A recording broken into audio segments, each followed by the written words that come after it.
Hi friends, welcome to Radha Manohari vlogs. మన హైదరాబాదులో ఎన్నో నారసింహస్వామి క్షేత్రాలు ఉన్నాయి. కానీ ఒక రహస్యమైన నారసింహస్వామి క్షేత్రం ఉంది. ఇది చాలా శక్తివంతమైన క్షేత్రం. ఇక్కడ ఎందరో మునులు ఋషులు తపస్సు చేసిన ప్రదేశం. ఈ క్షేత్రం వచ్చేసి రెహమత్ నగర్లో కొలువుతీరు ఉండటం జరిగింది. ఈ క్షేత్రం గురించిన విశేషాలు మరియు ఇక్కడ స్వామివారు ఏ విధంగా ఉన్నారు, స్వామివారిని పూజిస్తే కలిగే లాభాలు, స్వామివారిని భక్తులు దర్శించుకోవడానికి గల కారణం, అవన్నీ కూడా ఈ వీడియోలో మీతో పంచుకుంటాను. మీరిప్పుడు చూస్తుంది ఉత్తర ద్వార దర్శనం. వైకుంఠ ఏకాదశి రోజున ఈ ద్వారం తెరవబడుతుంది. ఈ క్షేత్రంలో శివకేశవులు ఇద్దరూ కూడా కొలువుతీరు ఉండటం జరిగింది. మనకి మొదటగా ఇక్కడ ఆ పరమేశ్వరుడి యొక్క దేవాలయం కనిపిస్తుంది. ఆ స్వామివారిని దర్శించుకొని తదనంతరం గుహలో కొలువే ఉన్న ఆ జ్వాలా లక్ష్మీ నారసింహ స్వామివారిని దర్శించుకుందాం. ఇది 2 కాంప్లెక్స్ల్లో ఉంటుంది. మీరు మొదట చూస్తుంది ఈ కాంప్లెక్స్. ఇందులో శివ మరియు అభయ ఆంజనేయ స్వామివారు భక్తులకు దర్శనమిస్తూ ఉంటాడు. ఇప్పుడు మీకు కనిపిస్తున్న ఆంజనేయ స్వామివారు కూడా స్వయంభూ, ఒక కొండ శిలకి స్వామివారు స్వయంభూగా వ్యక్తమైతే ఈ దేవాలయం కట్టినప్పుడు భక్తులందరూ కూడా ఆ శిలను తొలిసి మీరిప్పుడు చూస్తున్న ఈ విగ్రహాన్ని తయారు చేయడం జరిగింది. ఇక్కడ ఉమామహేశ్వర స్వామివారి శివలింగాకారం కనిపిస్తుంది. భక్తులే స్వయంభూగా స్వామివారికి అభిషేకం అర్చనలు నిర్వహించుకోవచ్చు. ఇంకొక విశేషం ఏంటంటే ఇది బ్రహ్మసూత్ర శివలింగం. ఈ స్వామివారిని దర్శించుకున్న అనంతరం కొండగుహలో ఉన్న లక్ష్మీనారసింహ స్వామివారిని దర్శించుకోవడానికి మనం వెళ్దాం. మీరు ఇప్పుడు చూస్తుందే లక్ష్మీనారసింహ స్వామివారి యొక్క దేవాలయ సముదాయం ఇది. ఈ కొండగుహలోనే స్వామివారు కొలువుతీరు ఉండటం జరిగింది. ఆ స్వామివారిని కూడా మీకు చూపిస్తాను. మీరు ఇప్పుడు చూస్తున్న లక్ష్మీనారసింహస్వామి మూర్తి ప్రతిష్ఠ చేసిన మూర్తి.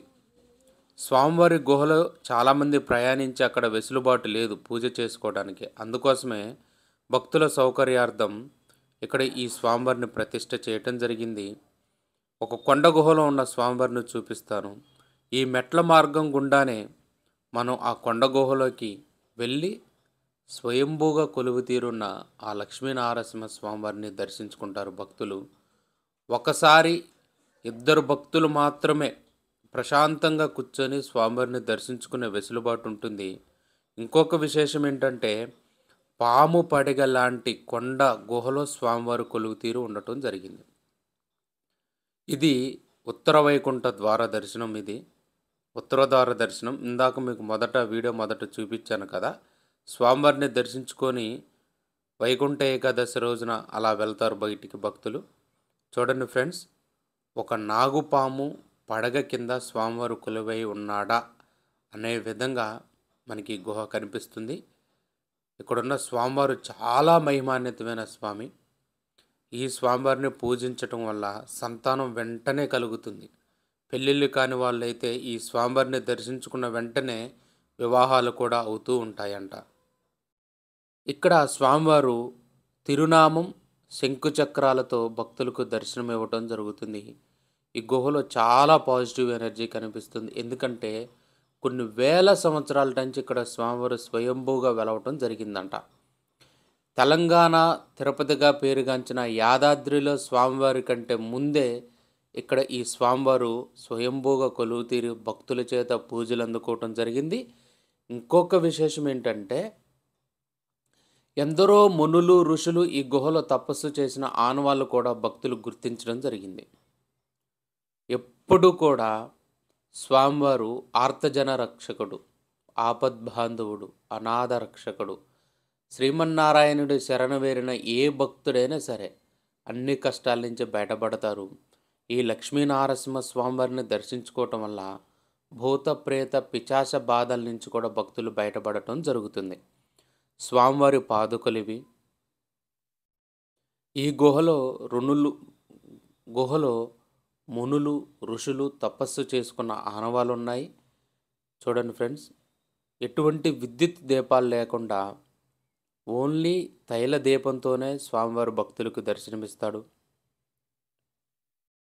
ఒక పాము పడగ ఆదిశేషువుడు పడగ నీడ మీద స్వామివారి నామాలు కనపడతాయి. ఈ గుహలో చాలా పాజిటివ్ ఎనర్జీ ఉంటుంది.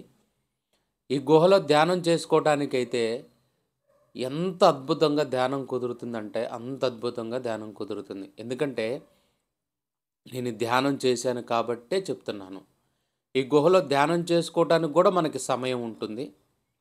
చూడండి, ఇదంతా కొండ, 2 బండల మధ్య ఒక గుహలో స్వామివారు వెలవటం జరిగింది. మొట్టమొదట స్వామివారిని ఋషులు గుర్తించడం జరిగింది.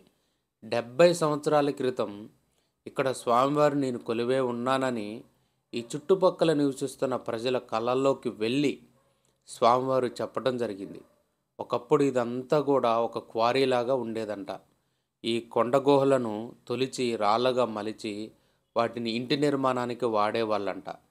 ఆ కార్మికులు ఈ కొండ చుట్టూ నివాసాలు ఏర్పాటు చేసుకొని ఉంటే రాత్రి సమయంలో అనేక మంది భక్తుల కలలోకి స్వామి వెళ్ళి తాను ఇక్కడ స్వయంభూగా కొలువు తీరున్నానని తనకి పూజలు చేయాలని ఆజ్ఞాపించడం జరిగింది. ఆ విధంగా భక్తులందరూ కూడా స్వామివారి నామాలను, స్వామివారి మహిమను గుర్తించి ఈరోజు మనం చూస్తున్న ఈ స్థితికి ఈ దేవాలయాన్ని తీసుకురావటం జరిగింది. ఈ ప్రదేశం మొత్తం కూడా ఒక పాజిటివ్ ఎనర్జీ ఉంటుంది. స్వయంభూగా నాగదేవత కూడా ఇక్కడ ఉండటం జరిగింది. చూడండి, ఈ నాగదేవతను కూడా మంగళవారాలు, శుక్రవారాలు భక్తులు దర్శించుకోవడం జరుగుతుంది. ముఖ్యంగా మనం చెప్పుకోవాల్సింది ఏంటంటే ఇక్కడున్న ఆంజనేయ స్వామివారు మంగళవారం, శనివారం వేల మంది భక్తులు దర్శించుకుంటూ ఉంటారు. ఈ లక్ష్మీనరసింహ స్వామివారి గురించిన మరిన్ని విషయాలు పూజారి గారి మాటల్లో విందాం. ఓం సజ్జోజాతం ప్రపద్యాయం సజ్జోజాతాయ వై నమో నమః. భవే భవే నాంది భవే వస్మాన్ భవద్భవాయ నమః. వామదేవద్భయమకాలాయ ముఖలికలాయ నమః. శ్రీమన్ మహాలక్ష్మీనారసింహస్వామినే నమః. జవందే వరణో రాజా జవందేంద్ర బృహస్పతిః. బ్రౌహీ వివాహై హిరణ్యాయ భౌస్తికాయ గోదాజ పూజాస్తు. శ్రీగురుభ్యో నమః. నారికేళాస్నాపయామి గౌరం కరుణావతారం సంసారసాగరం భుజీంద్రహారం సదా వసంతం హృదయాన వింధ్యే భవం భవానే సహితం నమామి. శ్రీగురుభ్యో నమః. శ్రీమన్మహాలక్ష్మీనాథభ్యో నమః. సర్వగౌరం కరుణావతారం సంసారేంద్రహారం సదావలింగం హృదయాన వింధ్యే భవం భవానే సహితం. శ్రీగురుభ్యో నమః. శ్రీమన్మహాలక్ష్మీనారసింహాభ్యాం నమః. మధ్యే మధ్యే పాణి సమర్పయామి. యద్రమారమణ గోవింద గోవిందాన్యవర్ధ గోవింద గోవింద. వేడుకుండలవాడ వెంకటరమణ గోవింద. ఓం శతమానం భవతి శతాయుష్పశతి ధనం ధాన్యం అభివృద్ధిరస్తు. శీఘ్రమేవ ప్రాప్తిరస్తు. ఆరోగ్యైశ్వర్య అభివృద్ధిరస్తు. ఓం శతమానం భవతి శతాయుష్పశతి ధనం ధాన్యం దీర్ఘాశు దీర్ఘసుమంగళీ భవ. ఆయురారోగ్య బ్రహ్మాండ శీఘ్రమే ప్రాప్తిరస్తు. అకాల మృత్యుహరణం సర్వనివాదిహరణం సమస్త పాపహరణం లక్ష్మీ నరసింహస్వామి పాదోదకం పావనం శుభం. శ్రీభ్యో నమః. ఇక్కడ స్వామివారి శనివారము, ప్రతి శనివారము ఈ లక్ష్మీ నరసింహస్వామికి 2వ వైకుంఠం వైభవంగా జరుగుతుంది. కాబట్టి మరి స్వాతి నక్షత్రమునోదున ఇక్కడ ఈ స్వామివారి స్వాతి నక్షత్రంలో ప్రతి మంత్ ఏ తేదీకి వచ్చినా పర్వాలేదు, ఆ స్వామివారికి సాయంత్రము 6:30-7 గంటల సమయమున గిరి ప్రదక్షిణ ఉంటుంది. భక్తాదులకు అందరికీ తెలిసి ఏమనగా ఇక్కడ స్వామివారి యొక్క ప్రతిష్ఠ ఏమంటే గిరి ప్రదక్షిణ, కొండ చుట్టూ తిరుగుతూ ఆ స్వామివారిని పల్లకిలో కానీ లేక దంపతులు కానీ వారికి ఆ స్వామివారిని పట్టించి వారి పేరుతో అర్చన, కుంకుమార్చన చేసి మన స్వామి నరసింహస్వామి అర్చన చేసి వారికి ఆ యొక్క విగ్రహాలను, కళ్యాణ విగ్రహాలను వారి చేతికి ధరించి ఈ కొండ చుట్టూ 3 చుట్టూలు ప్రదక్షిణ గిరి ప్రదక్షిణ ఉంటుంది. ప్రతి స్వాతి నక్షత్రంలో మంతులు ఉంటుంది. సమాప్తం. జై లక్ష్మీ నరసింహస్వామికి జై. స్వామివారి గురించి ఎప్పుడు ఉద్భవించిన అదే స్వామి చెప్పింది కదా, అది ఇక్కడ స్వామివారు స్వామిగా వెలిసిన పుణ్యక్షేత్రము.